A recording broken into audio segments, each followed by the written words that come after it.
Hi, future Thunderbirds and future Thunderbird parents. My name is Mrs. Borden. I'm an RSP teacher over here at Kastner Intermediate, and I'm hoping to give you guys some information about what your schedule might look like as far as RSP services for special education as an incoming 7th grader. So we're going to be going over a lot of different services and what our options look like. If you have any questions, feel free to shoot me an email or reach out to your case managers. They are going to be experts about their transitions for your students and will be a great resource. So here we go. First model that we're going to talk about is our consultation model. Our consultation model is set up to be 15 minutes a month of non-direct services. So what that means is instead of coming to us or us pushing into their classes, we're going to be checking in on more of the backside. We're going to be checking in with the gen ed teachers and making sure that work is being completed, test scores are decent, and that they're staying up with their organization.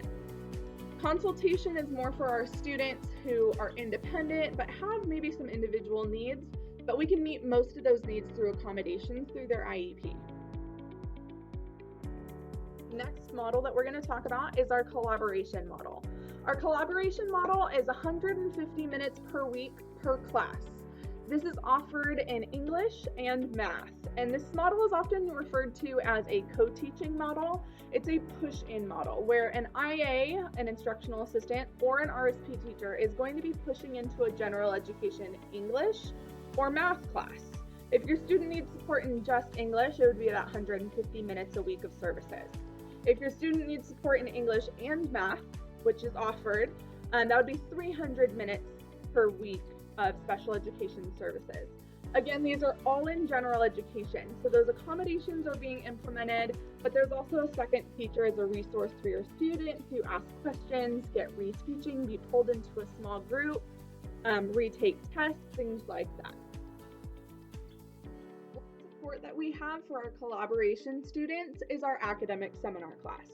Academic seminar is an elective class, so that means in order to be an academic seminar, you have to give up one of those really fun classes that a lot of our junior high students tend to really enjoy.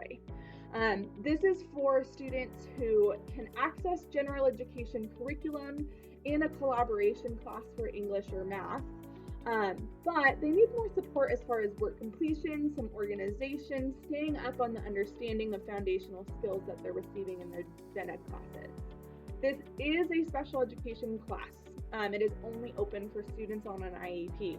For that reason, we keep this class rather small. We try to cap it at 15 students. There's an RSP teacher as well as an aide or a second RSP teacher that teaches this class in order to support your students. Because this class is taught by an RSP teacher, this is considered time out of general education. So that would be 14% out of general education in order to be a part of this class. It's 250 minutes weekly of specialized academic instruction to give those students some extra support. Now, if your student really needs the extra support, but they also are really interested in band or they're very interested in choir, and if they want to try to do both, there is an option for 0-period PE here at Kastner. It makes for a very early morning, but if your student is willing to wake up early and get over here on time, that is an option that you can talk to your counselor about. The last model we have here at Kastner for RSP is our direct instruction model. Our direct instruction model is specifically for students who need a significant amount of academic support. We are looking at students who are working below grade level and therefore cannot access a general education class and general education curriculum, even with a second teacher or academic seminar to support them. Direct instruction is 250 minutes a week. We offer it for English, math, and history. Also notice right below here, we have 150 minutes weekly for science. That's a little bit different because we try to push our students out, at least for one class, to see if they can get some exposure to collaboration classes in a general education class. So that looks like 150 minutes a week. Those students push in with an RSP teacher to get some exposure to see if they can push out for any other classes in 8th grade. One Other type of service that we do offer in combination with our speech therapist, our psychologist, and our RSP teachers is social skills. It is a 50 minutes a week class where we are trying to pull students from either their elective or their PE class in order to give them some opportunities to interact with students in order to learn about how to socialize appropriately.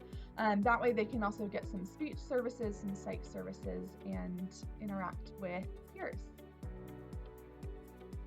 Common questions we get involves accommodations and modifications. Our accommodations, for the most part, that you have over at elementary will be able to transfer over, except for one specific accommodation that your case managers will talk to you about if it applies to your student, and that's modified grades. Modified grades at the elementary level will have to end at the end of 6th grade in order for your student to remain on the diploma track route going into the secondary classes. So that just means that if they still need modified grades up at the secondary level, they will not be able to earn a high school diploma. So we want to make sure that that ends at the end of 6th grade. If you have any questions about what was discussed in this video, please reach out to your current 6th grade case managers. They know all of this information and they'll be able to answer individualized questions based on what your student needs. As always, we're going to try to schedule a meet and greet with your RSP case manager so that we can answer any questions, go over any schedules, show you around campus. That's going to be occurring August 14th from 11 to 1. So calendar that out if you have a chance. If you have any questions, feel free to reach out to us, reach out to your case managers, and we will see you in August.